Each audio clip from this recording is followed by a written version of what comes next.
What is going on, guys? Welcome back to the channel. It's been exactly 3 months since my last tier list, and that one was a very controversial tier list, to say the least. That was the video which I made with my buddy Wyatt, in which we collaborated into making a pure DPS tier list, and I am here today to make an update to that same list. Now, since then, we have gotten a few extra DPS characters that I'm going to be discussing today, as well as other DPSs that we already placed in the list, which their positions might have changed because of other characters that also released. The stipulations for this list are as follows. For 5 stars is going to be E0 S0 with their best free-to-play option light cone or their best 4-star light cone, as well as the 4 stars, which are going to be E6, also with their best free-to-play or 4-star option light cone. Because the endgame of Honkai Star Rail consists of 3 very distinct modes, some characters may excel more in one mode than the other. It is very hard to place them all in one aggregate list, which is why sites like Pridewind separates them by game mode, which is very good, and they have all the time in the world to do that. But for this video, I'm just going to rate them on how easy or how much damage they can put with the least amount of effort. In other words, how effective are they in dealing damage, whether it be by follow-up attacking or super breaking or breaking or dot or whatever the case may be.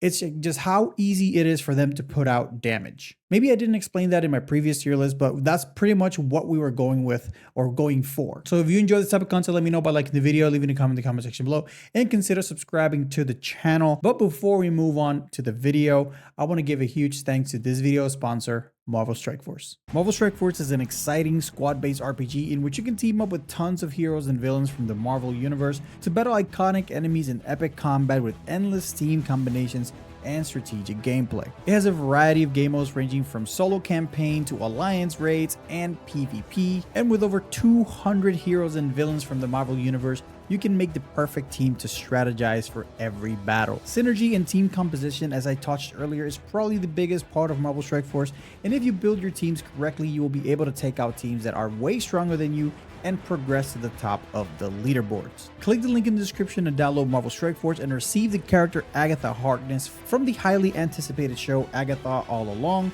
for free this month just by logging in. You can also unlock costumes to your favorite Marvel heroes and villains, like Blade and the Night Stalkers, which are the ones available this month. You thought that was enough? There is a lot more to celebrate, especially since Halloween is around the corner. By clicking the link in the description and using promo code Halloween, you can get 100 shards for Zombie Iron Man, as well as 600k gold, as well as tons of training materials to level up your heroes. I think it's kind of funny, the last thing we saw from Tony Stark was when he died battling Thanos in Infinity War, and now he's here in zombie form. I personally have been playing a little bit on my off time, and it's a great game to decompress and satisfy my hero collecting gamer needs. Once again, I want to thank Marvel Strike Force for sponsoring today's video. Don't forget to download the game via the link in the description. Now let's get back to the video. All right, so this is our previous tier list, exactly how I left it off. I did take away Robin and I took away some other characters that are technically supports. I did leave Harmony MC in there somewhere. I think Harmony MC is somewhere over here. Yeah, I did leave Harmony MC because I'm going to make an exception for Super Break, because Super Break,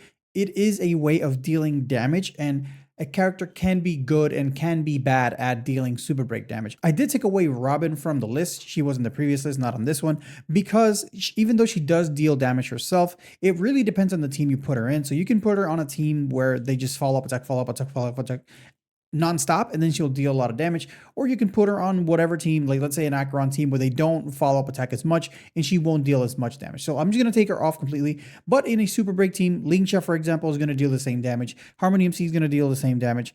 Even though Himeko, which is one of the characters we're going to be discussing later on, she's going to be doing a lot of damage too in there as well. So I took away some of the other characters that you may see on the previous list, but not on this one. We're going to start with the changes now. The first change I'm going to make is Donahong Bibi Lune, my favorite character in the game. I can no longer justify Imbibitor Lune being next to Firefly and next to Acheron. I just can't do it. I can't justify it. Firefly and Acheron has just been getting better and better and better. And then our boy, Dunny Boy, hasn't gotten any upgrades since Sparkle. So I'm just going to have to demote him to the top of S as of this point. He's still incredibly strong, does a lot of damage, but Unfortunately, he just needs a little bit more help. Hopefully, with the release of Sunday, he gets a little bit of a buff. There's a lot of changes going on with follow-up attack units because we have released a bunch of support for that type of team. So Dr. Ratio naturally is going to go up. Him at E0 S0 has an easier time building a very good team and dealing a lot of damage. Now that Hunt March 7th and Moze are both in a part of his own team archetypes that you can run him against, he has a very easy time choosing between Topaz, Moze, or Hunt March 7th, which allows him to excel like more, because before it just used to be Topaz and that's it, and that was pretty much the only help he had. But now everybody has a Hunt March 7th at E6, and she's incredibly strong even with Ratio. Moze is another character that inflicts 2 debuffs if you have him at E2, I think, and then pretty much boosting Ratio's damage output by a lot. And also we have gotten a lot of imaginary enemies pretty much ever since, I don't know, ever since Firefly came out, ever since the Choir is out, a lot of imaginary enemies have been showing up. So Ratio naturally is going to be dealing a lot more damage because of it. Himeko with the release of Super Break, initially we did this list and Himeko wasn't really like thought of as a Super Break unit, but she has been creeping up as a Super Break unit. So I was debating on throwing her in the bottom of S, because even in MOC and Apocalyptic Shadow, she performs really, really well. And we also know that in Pure Fiction, Himeko is just a god tier character. So I actually looked, I think I'm going to put Himeko at the bottom of S as well, because she's been dealing a lot of damage with the Super Break meta and the Super Break support that we have gotten lately. So yeah, I think I'm pretty comfortable putting Himeko right there, even at E0 S0. I don't think she deals, like numbers wise, I don't think she deals a lot of damage like these guys do. However, she does do follow-ups, and all the follow-ups hit everybody. Super Break is a thing. So she puts up really, really strong damage. Talking about follow-ups, I think Topaz is going to go to the bottom of A for the reason that follow-ups has been gotten a lot of supports. Feixiao and Topaz are incredibly strong together, and they deal a lot of damage. Like, I don't know, like maybe it's because of MOC buffs. I don't know what it is, but I've seen Topaz hit a bunch of stuff, and Topaz is only going to get better and better because we have obviously Sunday that's going to come out. And you can actually now properly hyper carry Topaz once that drops. So she's in the bottom of A, but she may go all the way to the top of A, or even the bottom of S, depending on how the meta changes a little bit with Sunday's release. And another character that's going to be affected by that obviously is going to be Jinyuan. I don't think Jinyuan is going to go all the way to S, but I think he's going to go up to like mid A, I guess. But not right now. We're going to do that later when Sunday drops. But Topaz got a little bit of a buff lately in these past couple months. Obviously, all the fire weak enemies help her a lot, like Hule, single target fire enemy. Topaz is a godsend for Hule. So naturally, she is going to be going up in my eyes. So I think that's it with the changes. I don't think we have any more changes to do. And now we're going to add the new ones. We have 6 new characters to add to this list. The first one I'm going to go with Hunt March 7th. And she deals a lot of damage. I don't know, her at E6 really, really surprised me. I think she kind of needs that E6, but she's 100% free, so everybody's going to be able to get her.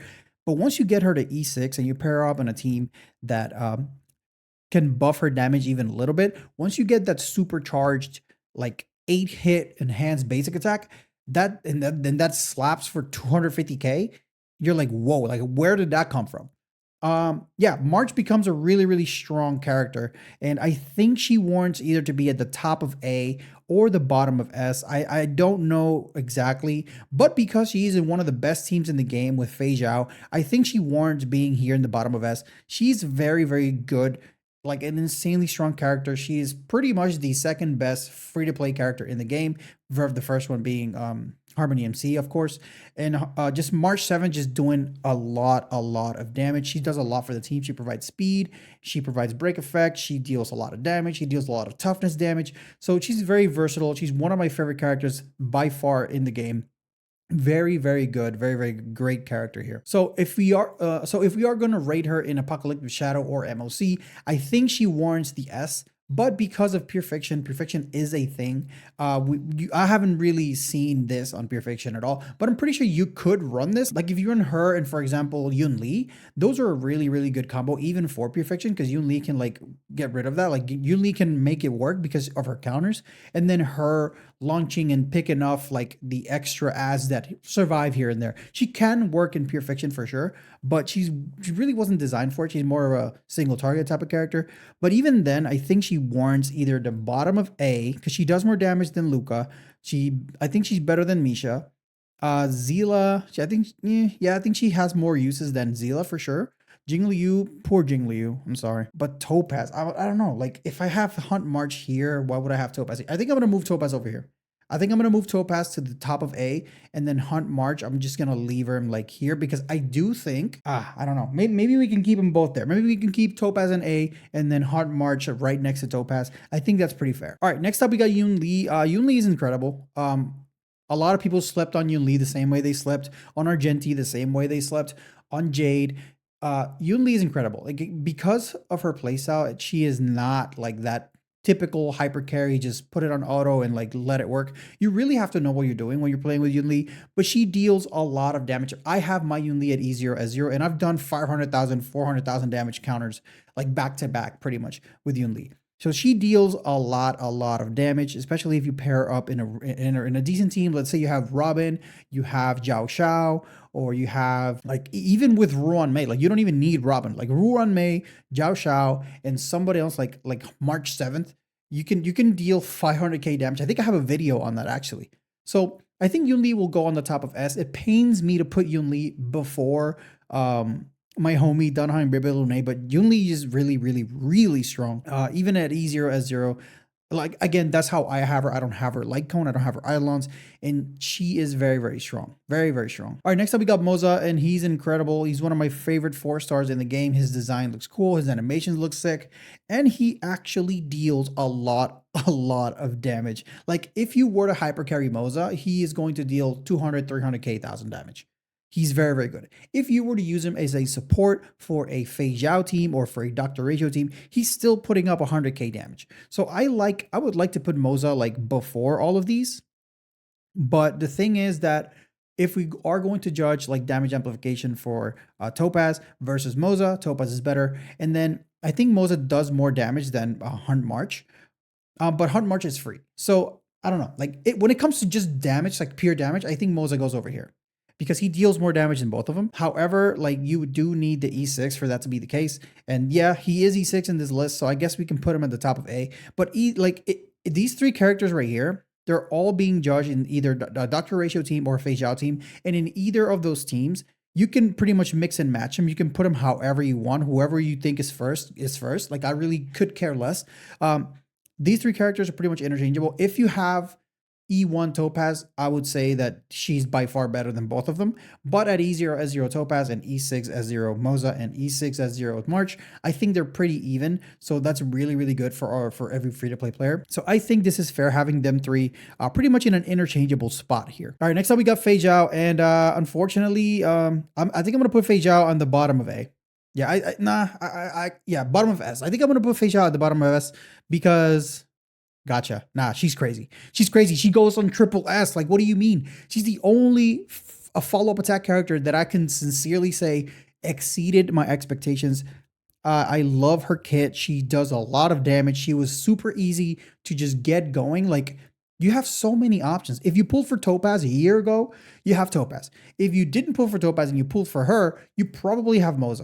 And if you don't have either, let's say for the magic of RNG, you did a single pull and you got Feixiao, you don't have any Moze, any Topaz, you can have Hunt March to help her. She's incredible. Yeah, I just don't know what else to say. Like, you can run her on swordplay, you can run her on cruising in the Stellar Sea. There's so many lycons you can give her that that make her excel, that, like, I don't know, she's way easier to build than Acheron in my opinion. She deals, and way easier to build than Firefly in my opinion too. Like, because Firefly is just restricted to just one team, and I just don't like it. Honestly, these 2 could be interchangeable, even though I like Acheron more than Firefly, so that's why I put her first. But like, regardless of that, Feixiao, I think, exceeded everybody's expectations, even mine. Like, I don't know. Like, I was very critical of her when she was in beta and when she was, like, unreleased.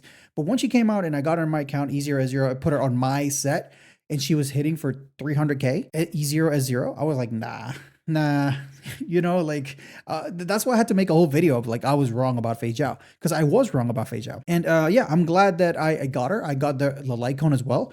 So yeah, I'm pretty happy with Feixiao. Easier as zero, one of the best characters, best DPS characters in the game. Honestly, if you were to do this and put Feixiao first, I wouldn't be mad at you. Like, I wouldn't even argue against it. I just personally like DHIL better because he's way easier to build. Like, you don't have to worry about crit damage, attack, speed. You don't have to worry about that. Just speed and break effect. That's all you need. And DHIL's ready to go. They both deal a lot of damage, like insane amount of damage. Very easy to get. Her best partners, like, are very accessible, aside from like Robin, you know, but her best partners like accessible. Like you don't need Aventurine, like you really don't need Robin either. Like I have played her without Robin, without Aventurine, and she's still like 0 cycles. She's just insane. Incredible character. All right, next up we got Lingsha. I think Lingsha deserves to be like somewhere. Okay, and let me preface this because Lingsha is a healer, right? She is kind of in the same boat as Gallagher, right? Kind of in the same boat as Gallagher. The thing is that the meta lately is focused on having more characters on the field, and Lingsha is better at breaking more characters than Gallagher. Gallagher is better at breaking just one character. He breaks everybody, but he specializes more in breaking just one character instead of just breaking the entire board. Lingsha can just hit the entire board like 3 or 4 times in a row, and they're all going to be broken. She's going to do 400k damage. And everybody's gonna like be almost dead because then after Firefly or Rappa is gonna come along and then just finish the whole board. Because of that, I think she does deal a little bit more damage than Gallagher, and I think she deals more damage than pretty much all these people. I think I'm gonna put her right here. Yeah, I think I'm gonna put her right here next to Ratio and next to Himeko. I think Himeko and her are pretty similar because Himeko fires off like a lot, especially in a team with Lingsha because they can be ran in the same team. Yeah, I didn't get a copy of Lingsha. I am going to pick her up on the rerun. I just couldn't afford it, so I just didn't do it. But yeah, I think if you were to just focus on Lingsha, let's say you want to hyper carry her super break, she will deal 400k damage. She will deal 300k damage because she can do that. And if you have her E1, obviously this is an easier as 0 tier list, right? But if you have her E1, it's even, she just becomes a whole new beast. I will try to get her E1 eventually. But yeah, I think Lingsha is a really, really strong character, and she deals damage when she normally, like, for a healer character, she's not supposed to be dealing 200, 300k damage.